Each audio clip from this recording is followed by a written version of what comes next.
ಸೇವಂತಿ, ನಿನ್ನೆಯಿಂದ ಹೇಳಿದ್ದನ್ನೇ ಹೇಳ್ತಾ ಇದೀಯಾ, ಆದ್ರೆ ನಮ್ಮ ಮಧ್ಯೆ ಯಾವ ತಪ್ಪು ನಡೆದಿಲ್ಲ. ನಿನಗಿಷ್ಟು ಸಲ ಹೇಳಿದ್ರು ಯಾಕೆ ಅರ್ಥ ಮಾಡ್ಕೋತಿಲ್ಲ ನೀನು? ಹೊರಗ್ ನೋಡ್ತಾರ ನೀನು ಯಾಕೆ ನನ್ನ ಮೇಲೆ ಅನುಮಾನ ಪಡ್ತಾ ಇದೀಯಾ? ನಿನಗೆ ನನ್ನ ಮೇಲೆ ಅಷ್ಟು ನಂಬಿಕೆ ಇಲ್ವಾ? ಇಲ್ಲ, ನನಗೆ ಈ ವಿಷಯದಲ್ಲಿ ನಿಮ್ ಮೇಲೆ ನಂಬಿಕೆ ಇಲ್ಲ.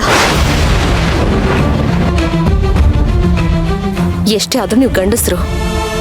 ಮೀರಾ ಅಂತ ಹುಡುಗಿ ಜೊತೆ ಬೇರೆ ಊರಲ್ಲಿ ಏಕಾಂತ ಸಿಕ್ಕಿದ್ರೆ ಅಂತ ಅವಕಾಶನ ಬಿಟ್ಬಿಡ್ತೀರಾ ನೀವು?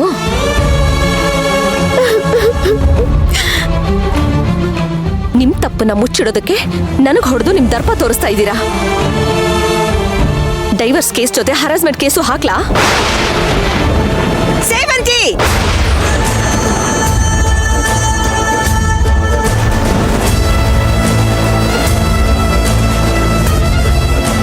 ನನ್ನ ಮೊಮ್ಮಗನ ಬಗ್ಗೆ ಇನ್ನೊಂದು ಮಾತಾಡಿದ್ರೆ ನಾನು ಸುಮ್ಮನಿರಲ್ಲ.